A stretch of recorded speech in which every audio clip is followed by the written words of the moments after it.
Hello everyone and welcome to Deconstructing the Image. Today we've got Richard Seymour, who's one of our AOP accredited photographer members and also one of our board members. He's going to be talking to us about his practice and one of the previous shoots he's done for Rapha and Leica. So I won't take up much more of your time, Richard. Take it away. Kevin, good afternoon. Hello, everyone.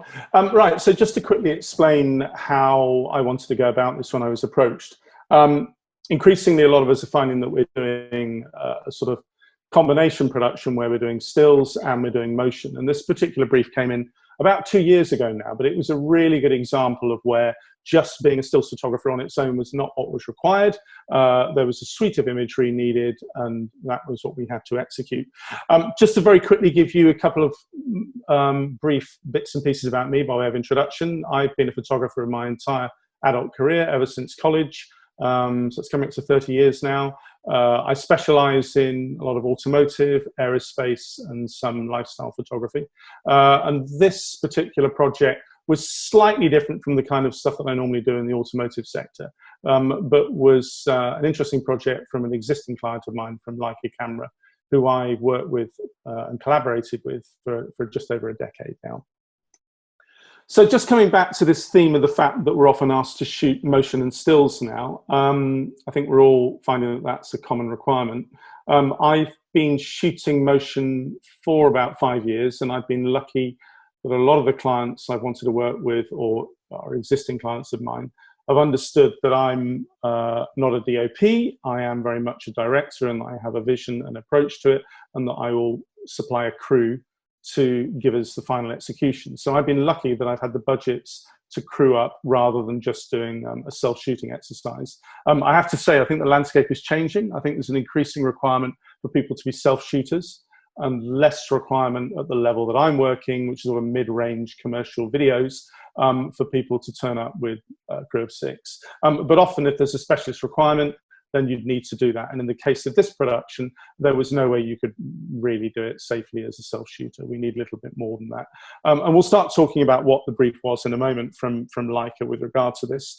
But it's just to say, I think people moving over to motion need to cut their cloth accordingly. If your clients want you just to turn up with a DSLR and then shoot some video afterwards, that's totally fine. Just make sure you compartmentalize your time properly, which is one of the big mistakes people make, is they get so engrossed in the video capture that they actually compromise and crush the time they've got left for stills. And I'm very keen not to do that. So where necessary, I will either come with someone who's doing the video capture for me, a camera operator, and I will direct them as to what I need, or we have separate shoot days. But this is one of those ones, because of the nature of what we were shooting, with professional riders from Rapha, it all had to be done on the same occasion. So yeah, this is one of these ones where a crew was needed and we had to shoot at the same time stills and video capture.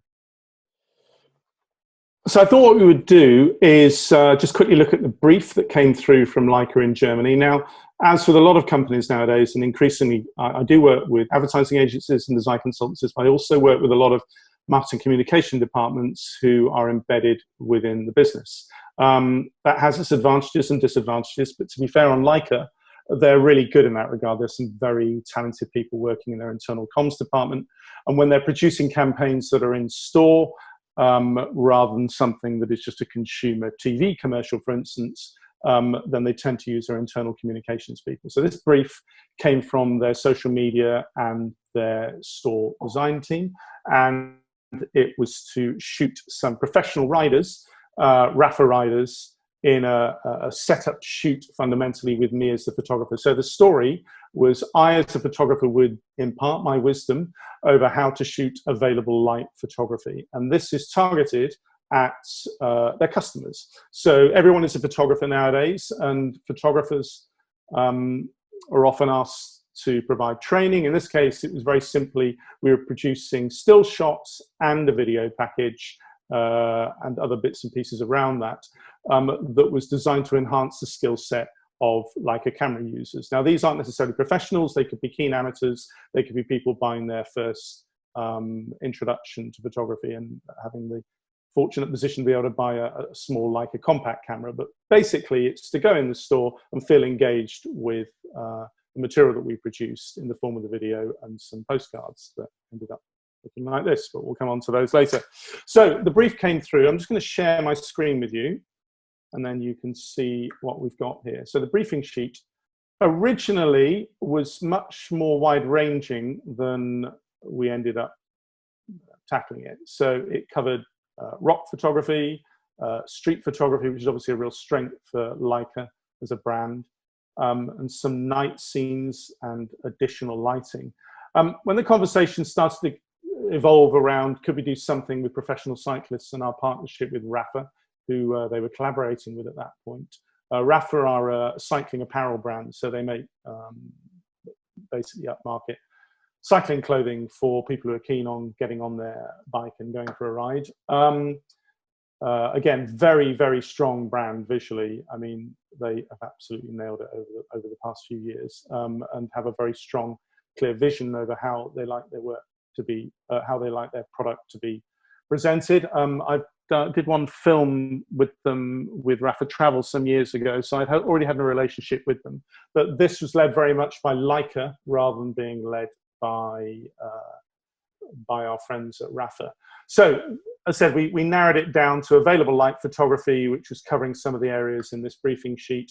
And then what was very useful to me was to see from their previous campaign that had been about bokeh and focus, to actually see how they were going to be used in store, which is what this long and involved PDF was. So you can see here how they use them in store. They had these interesting sort of speech bubbles that appeared on the stores.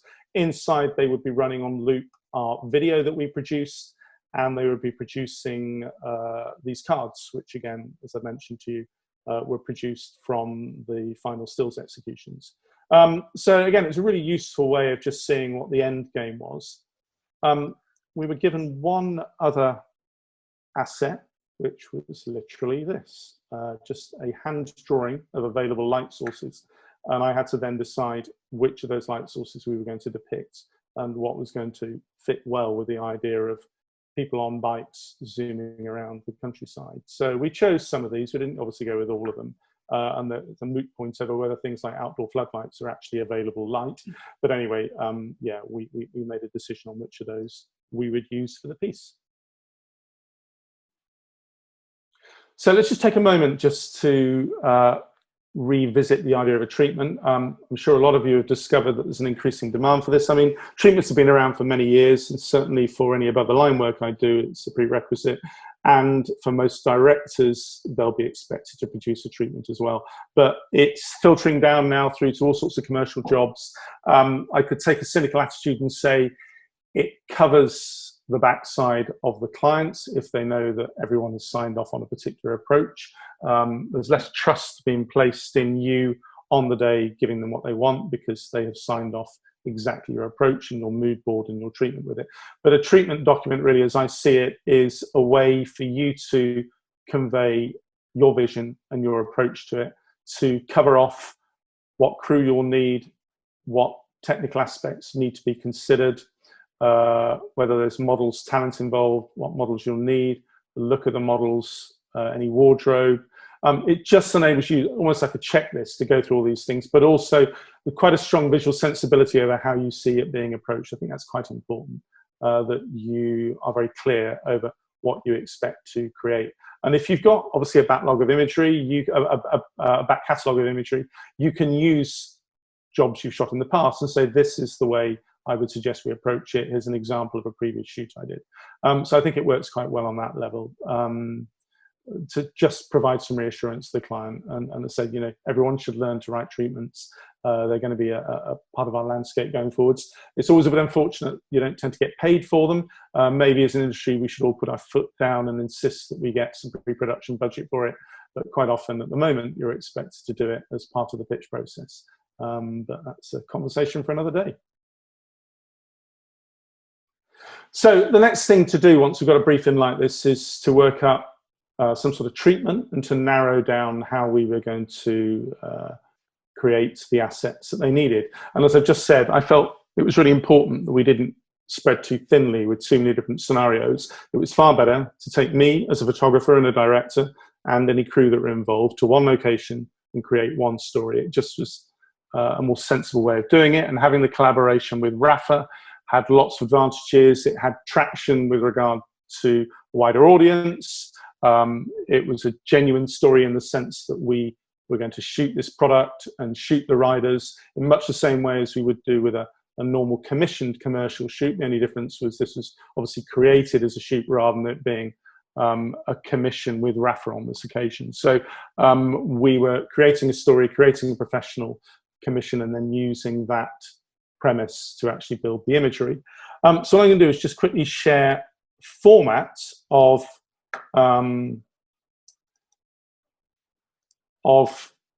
my treatments. Now, this is not the treatment, but I actually use Google Docs for my treatments.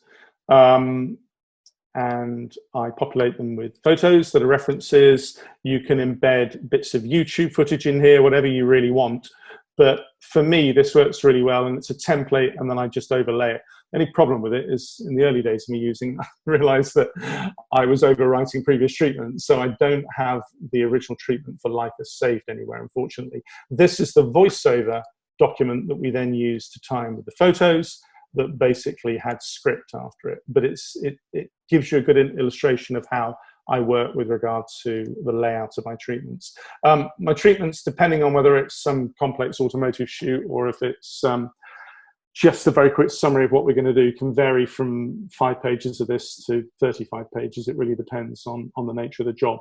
But the original treatment that we did here, stop sharing that now, the original treatment we did here was probably of the order of about 15 pages.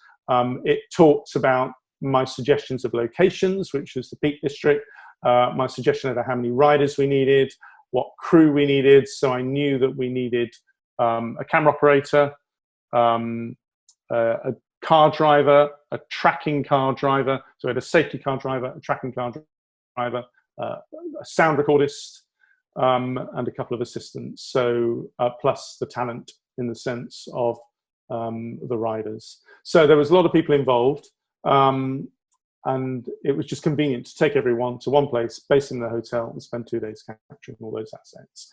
So that was very much the imperative with regard to this. Now, as far as the pre-production goes, once I've got this treatment signed off, and I see it as a live project, because of course, at this point, the client is still perfectly entitled to say, well, I've seen your treatment, but it's not really where we want to go with this. And then they may go with a different photographer or a different director.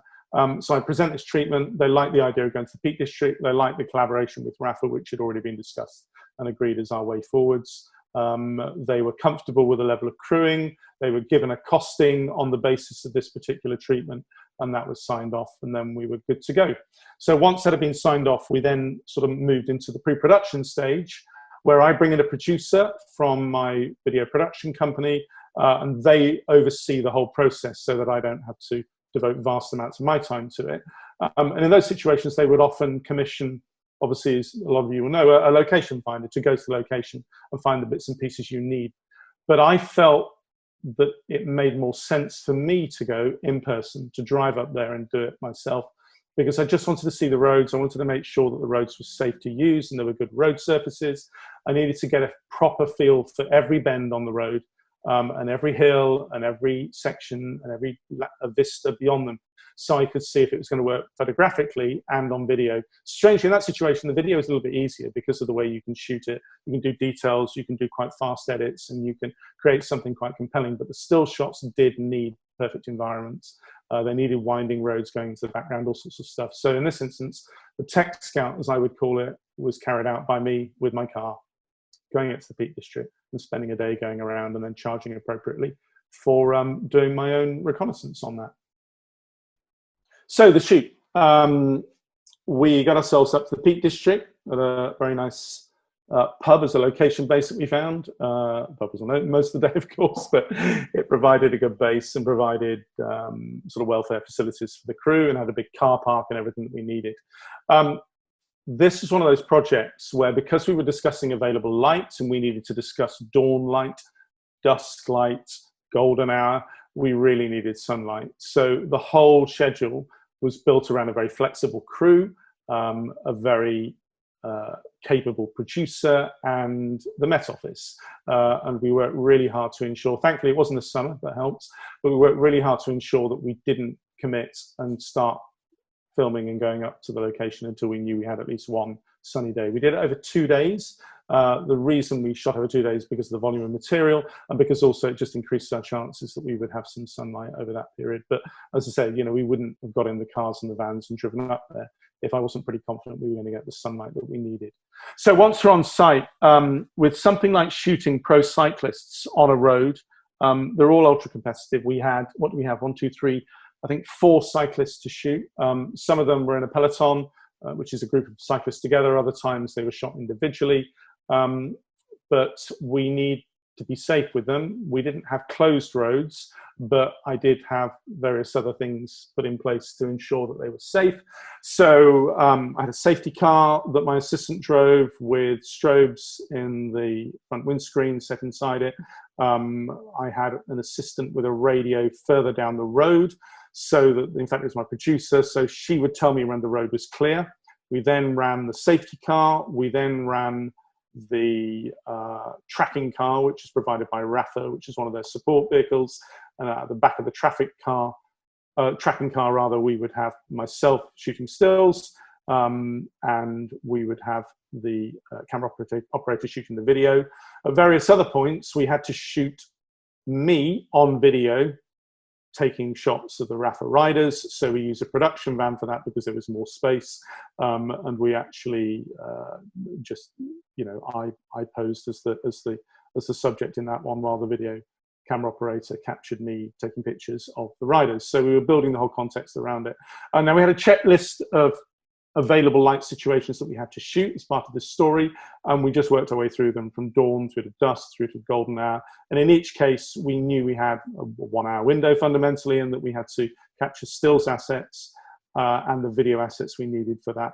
I tended to shoot, in most instances, the stills elements first, and then move on to the video elements, because the stills part actually, ironically, was quite quick. One run with the riders and the safety car and the tracking car, and we were able to get everything we needed. We were using Leica cameras for obvious reasons, because that was part of the story. So using their Leica SL camera and Leica optics, which are fast and easy and reliable to use. So there were no problems there. We're very fortunate we had all of that. We then had Leica optics on the video cameras. So Leica Cine supplied us with a set of very beautiful prime lenses. So everything was built around the brand fundamentally. But yes, so we shot stills and video for every setup and worked our way through the day, all with a safety arrangement in place so that we weren't compromising anyone's safety. What else did I mention about that? No, I mean, fundamentally, that's it. It's just a case of getting the stories over 2 days. And you'll see on the screen some of the stuff that we created here. These still shots were great at showcasing the cameras, great at explaining how I go about using available lights at different times of the day, through to dusk, twilight. All of those were covered as separate stories. And capturing a video and making sure with my director's head on that I was getting all the assets that I needed out of the camera op. So in this instance, the camera operator had to be a little bit, you know, self-supporting, because I'd got several hats to wear on one day, which is never an ideal situation.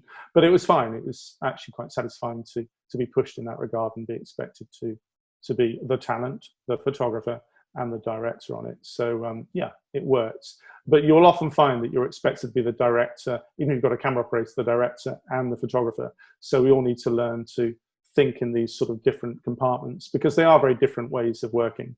And you need to be mindful of the fact that the way you shoot video is so different, and the way you think about it from the way we shoot stills, where that definitive moment is what you're trying to create. So just a few thoughts about video productions when you've got something that's a little bit complicated like this.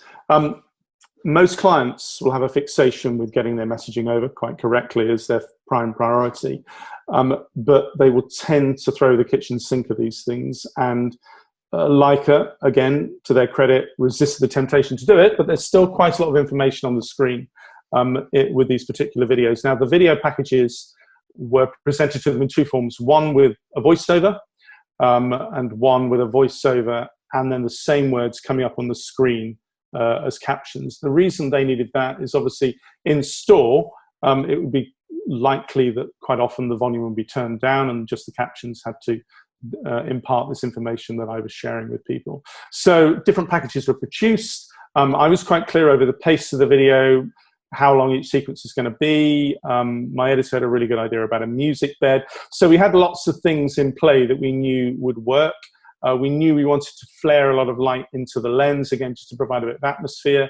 We knew that we took a drone with us, and we were prepared to use a drone if we needed to get some extra shots, but had to be careful about the amount of drone footage because, of course, you know, Leica at that point were not producing a drone, so there was no point in showing that when everything was supposed to be shot on the Leica.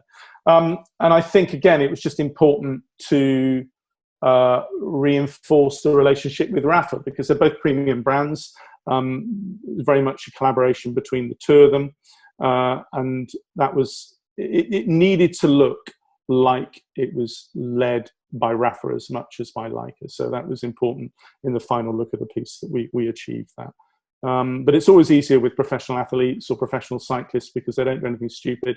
They're used to being filmed, which helps enormously, and you can just build a really nice package of people who are just ultra professional. No complaints. On the second day, it poured with rain after about 3 hours. They were soaked to the skin, but I didn't have a single word of complaint out of them because that was just, you know, that's what they expected. So it was absolutely fine. But the video package needs almost more thought than the stills, because for most of us as stills photographers, the way we shoot is instinctive. We know what we're going to get and we can get it to work. But the video part, you need to think a little bit more about how the final piece will all come together. And the final thing to mention on that is this did need a voiceover. In this instance, because it was me explaining these available light techniques, the voiceover realistically had to be me. I've not done a lot of voiceover work, but I was comfortable with it. We probably did a couple of takes. Occasionally I'd fluff my line and we'd have to redo a line. But on the whole, it worked pretty well. We're lucky that my production company that I work with, basically Preen in Wapping, they have an excellent facility downstairs. So we have a voiceover recording studio that makes it a lot easier. So we weren't having to do it on location with a microphone and a screen. We were actually, you know, there in a proper booth with the visuals running, which made it really easy. So let's finish up with the final video package. As I say, it was 50% video and 50% the stills executions. You will have seen all the still shots, and we'll finish up with revisiting those in a moment. But let's have a look at the video now. That was the final production that we managed to capture on the 2 days.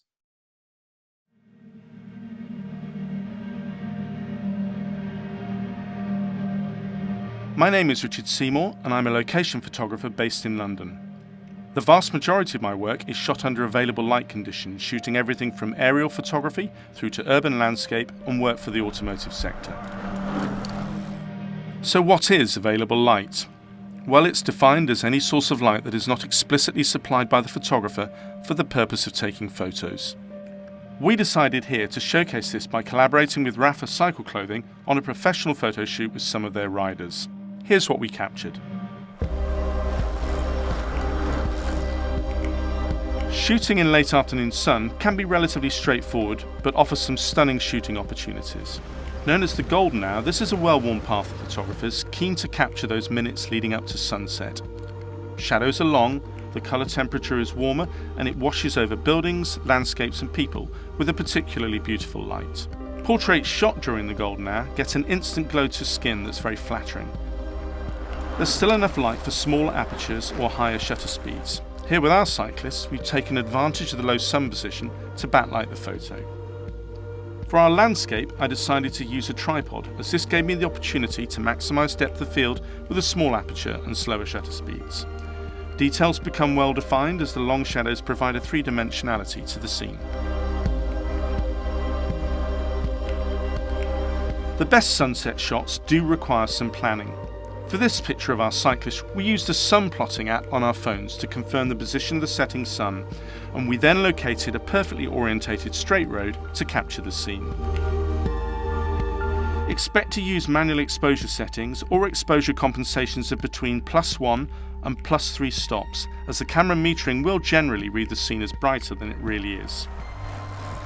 Think about using the bracketing option on your camera if it has this function, taking a range of exposures of the same scene, which you can then review to see which has the most pleasing effect. If possible, get to your promising location early and be prepared to wait. Shoot through the various stages of the fading light to capture the optimized moment. You will probably find a telephoto gives you much better results than wide angles, as the sun will be bigger in the frame and it will compress the perspective.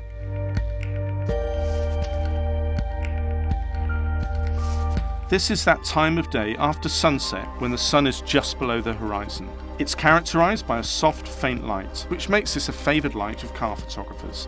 This is a great light for shooting skies. A tripod is essential. I'd also suggest using a remote shutter release if you have one. The light changes quite quickly, going from orange to blue in about half an hour, so shoot through this time frame to see which gives you the best results. I use the Leica S for this shot, as its incredible dynamic range helped me capture the challenging scene.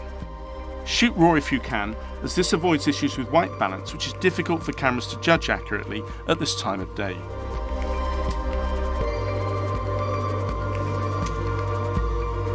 There is a unique and recognisable quality to portraits and group shots taken under campfire light. The light falls off quite rapidly, so the subject should be within a couple of metres of the fire, which does need to be a decent size with good flames and ideally some sparks. Position yourself on the opposite side of the fire and shoot through the flames. Be prepared for high ISOs, slowest shutter speeds and large apertures, which will happily give a great bokeh effect to the outer focus highlights. Heat haze, sparks and flames all add to the atmosphere. Be aware of the wind direction so you avoid smoke either blowing towards the models or directly towards the camera. We shot with the Leica SL, which focuses really easily in low light conditions and also has low noise levels at high ISOs.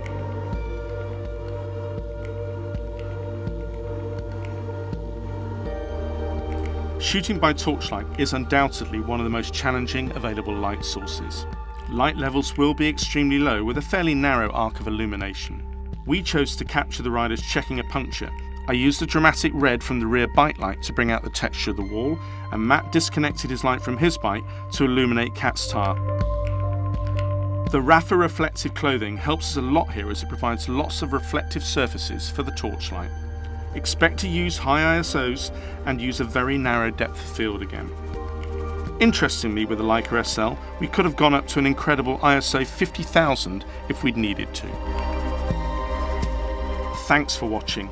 I hope you found these quick tips for available light photography useful.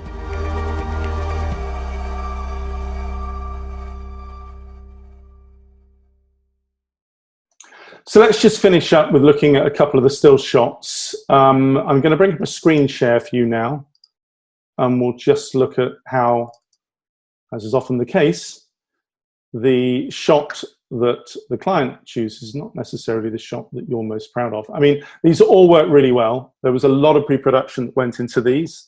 If you can see here, this particular view was the hero shot that Leica went with. It was shot with low light levels.